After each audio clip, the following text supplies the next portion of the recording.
Hello दोस्तों, स्वागत आप सभी का आपका अपने चैनल बेसिक नॉलेज में। तो कैसे हैं आप लोग? आशा करते हैं सब मस्त है, स्वस्थ है और पढ़ाई बहुत ही जबरदस्त तरीके से कर रहे हैं। तो दोस्तों, आज हम लोग देखने वाले हैं क्लास 9 का मैथ का बहुत ही शानदार इंपॉर्टेंट मोस्ट इंपॉर्टेंट क्वेश्चन जो आपके एग्जाम की दृष्टि से काफी ज्यादा महत्वपूर्ण है और इसमें से आपको एग्जाम में जरूर प्रश्न देखने को मिलेंगे। ये जैक बोर्ड द्वारा जारी किए गए ऑफिशियल क्वेश्चन पेपर है।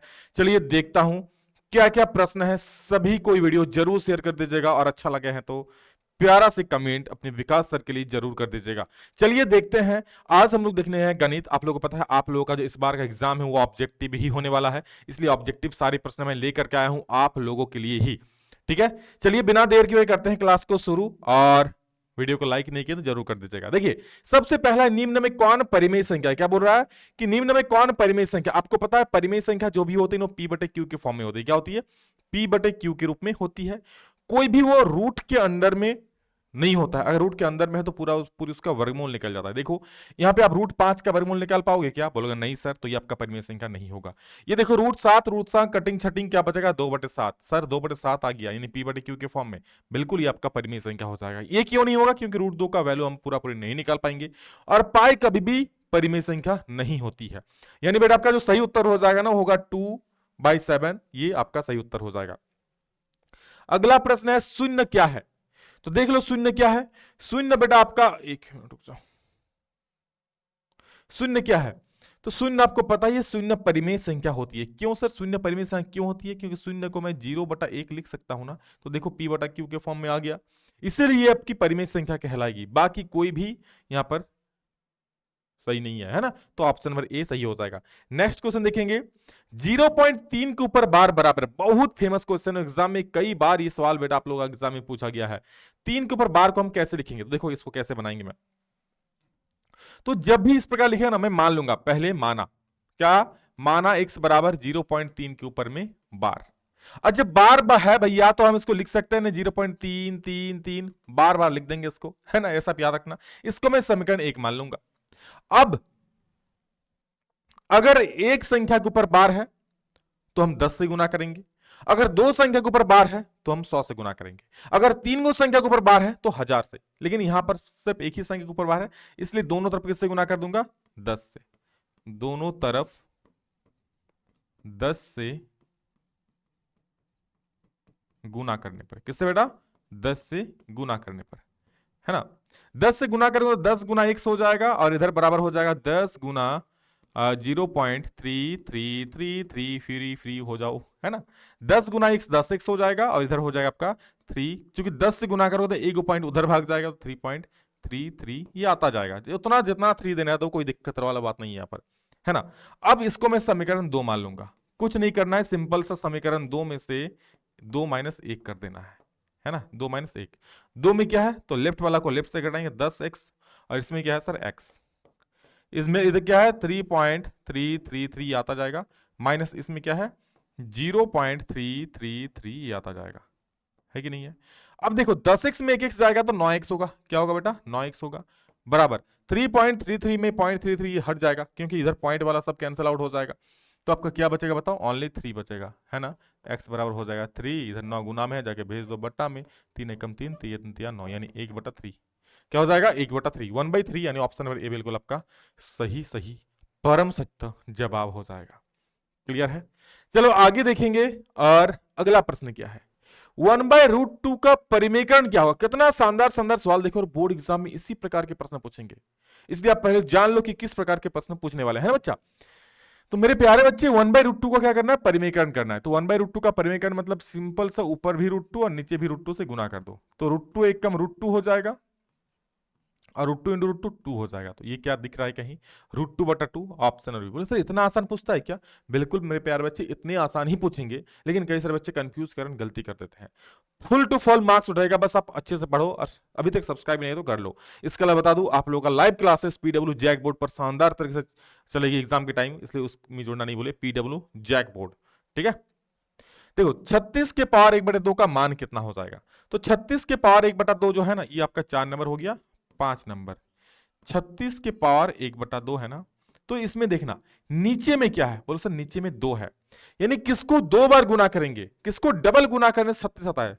तो बोलोगे सर 6 को अगर डबल गुना करेंगे, नहीं 6 गुना 6 तो 36 आ जाएगा, यानी 6 का स्क्वायर कितना होगा 36, तो लिख दिए, और पावर में है 1/2।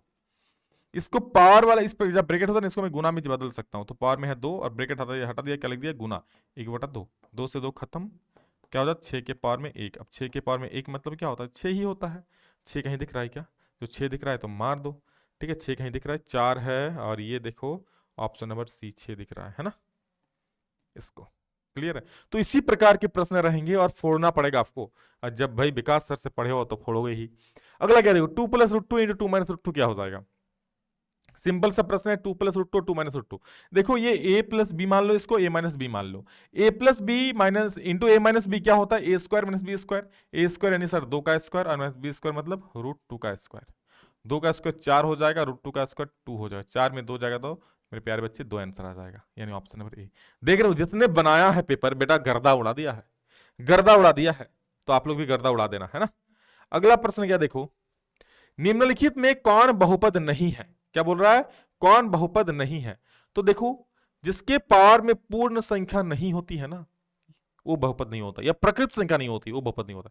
जैसे पावर में पूरा पूरी 2 है भाई बहुपद हो जाएगा, यहां भी 2 है बहुपद हो जाएगा, यहां भी 10 है 3 है 50 बहुपद हो जाएगा। लेकिन यहां तो सही है, ये वाला लोचा कर दिया, क्या लोचा कर दिया सर 2/y को ना हम लोग लिखेंगे 2y को जब ऊपर उठाएंगे तो y के पावर में -1 हो जाएगा। देखो पावर में पूर्ण संख्या ही नहीं है, माइनस में आ गया, तो जब भी कोई माइनस में होगा पावर में मतलब वो बहुपद नहीं होगी, नहीं होगी और नहीं होगी, यानी ये वाला आपका बहुपद नहीं कहलाएगा। ऑप्शन ऑफ डी आपका परम परम रम उत्तर हो जाएगा। अगला पूछा है क्या कि निम्न में से कौन त्रिघाती बहुपद है। त्रिघाती मतलब जिसके माथा में 3 हो, जिसके घात में 3 हो, ठीक है सर इसके घात में 2 दिख रहा है नहीं होगा, इसके घात में 2 दिख रहा है नहीं होगा, इसके घात में कुछ हो नहीं तो मतलब 1 है सर, ये भी नहीं होगा, तो सर कौन होगा, सर कौन होगा। अरे बच्चा देखो ना x की पावर में 3 है यहां पर, यानी ये वाला आपका बिल्कुल सटीक जवाब हो जाएगा, कोई रोक टोक नहीं पाएगा।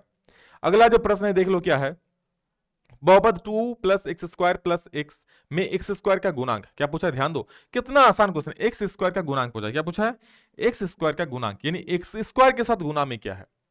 यहां मेरे प्यार बच्चे x² है, उसके गुना में कुछ नहीं दिख रहा है, तो कुछ नहीं मतलब 1 होता ही है, तो क्या हो जाएगा उत्तर 1 हो जाएगा, क्योंकि प्लस है इसलिए 1 हो जाएगा, माइनस अगर हाथों आगे में तो -1 होता है ना। चलो जी आगे देखेंगे,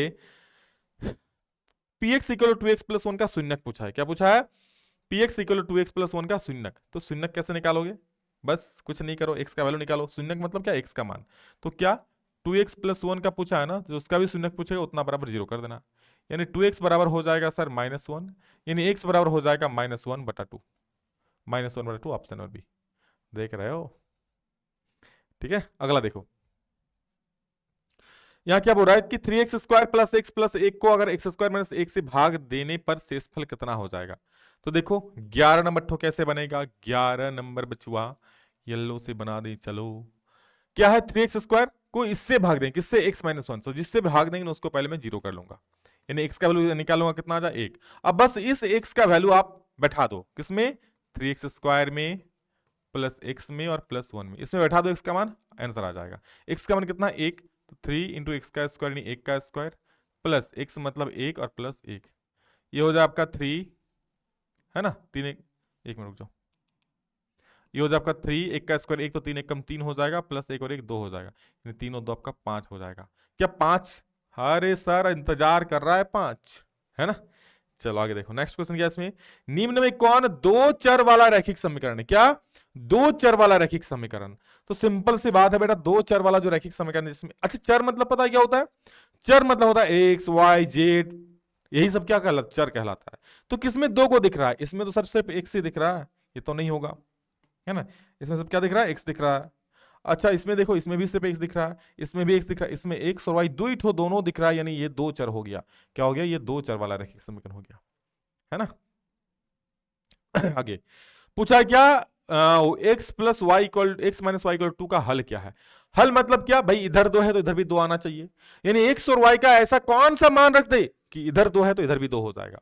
तो 2 और 1 को रखेंगे तो देखो 2 - 1 नहीं होगा, 4 और 2 को रखेंगे तो सर हो ही जाएगा सर हो ही जाएगा, 4 रखो -2, 4 में 2 गया तो 2, भैया इधर भी 2 इधर भी 2, यानी ये आपका बिल्कुल सही जवाब हो जाएगा है ना। अच्छा लग रहा है इस प्रकार का और प्रश्न चाहिए तो भाई अभी तक सब्सक्राइब वाला बटन का ही नहीं दबाए हो, जल्दी से सब्सक्राइब कर दो और शानदार शानदार प्रश्न आप लोगों के लिए आएंगे। अगला देखो क्या है, दो चर वाले रैखिक समीकरण के हल होते हैं। दो चर वाला यानी x plus y equal to 3, कुछ भी अगर दो चर है ना तो याद रखना उसका जो हल होता है ना, यानी x और y का जो मान निकलेगा वो अब अनंत होता है। अब क्या मान लो x plus y equal to 6 है, आप x का हर एक मान के लिए y का अलग अलग मान निकाल सकते हो? नहीं निकाल सकते हो। x का मान 2 रखो y का मान कुछ निकल जाएगा, x का मान 3 रखो y का मान कुछ और निकल जाएगा, x का मान 10 रख दो y का मान कुछ और निकल जाएगा। कितना बार सर? कभी खत्म नहीं होने वाला, यानी अनंत कहलाता है ना। चलो आगे देखो, बिंदु दिया है किस चतुर्थांश में है, तो सबसे पहले देखो क्या है, -3 और -5 किस चतुर्थांश में है। तो बेटा ये देखो, ये इधर होता है x वाला माइनस में होता है, इधर y वाला प्लस में, इधर x वाला माइनस में, इधर y वाला भी माइनस में, है ना। सॉरी माइनस, ये प्लस में होता है x वाला ना, हाँ। तो ये x वाला माइनस किधर होगा, x वाला माइनस, x माइनस किधर है सर, इधर है। और y भी माइनस किधर, इधर है, यानी x भी माइनस और y भी माइनस, यानी ये वाला आ रहा है, यानी ये तृतीय चतुर्थांश होता है। समझ रहे हो, तृतीय चतुर्थांश होता है। उसके बाद बोला है बिंदु C का निर्देशांक, तो देख लो C कौन सा है, ये देखो काहे टेढ़मेढ़ हो रहा है भाई, रुक जाना। देखो C कहां पे है देख लो, तो C बेटा आपका यहां पे है, इसका निर्देशांक पूछा है। टेढ़ा है ना, चलो टेढ़ा है पर मेरा कर रहे हैं इसको,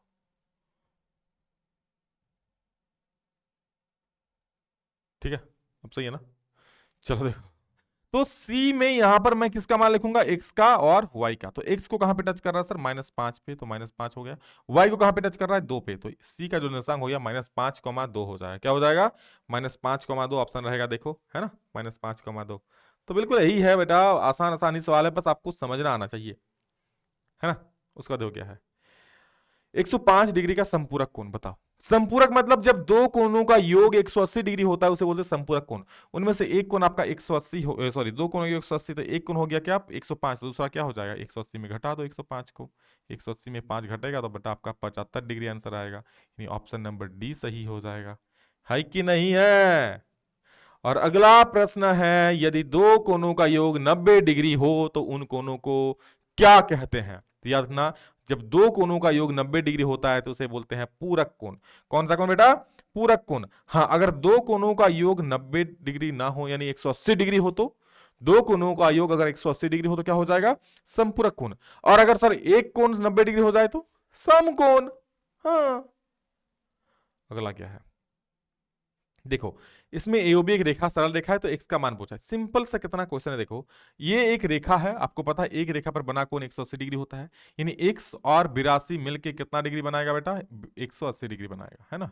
तो x बराबर कितना हो जाएगा, 180 माइनस 82, इसको माइनस कर दोगे तो 90 और 90 98 डिग्री हो जाएगा आई थिंक, तो 90 98 डिग्री, यानी ऑप्शन नंबर ए बिल्कुल सही हो जाएगा।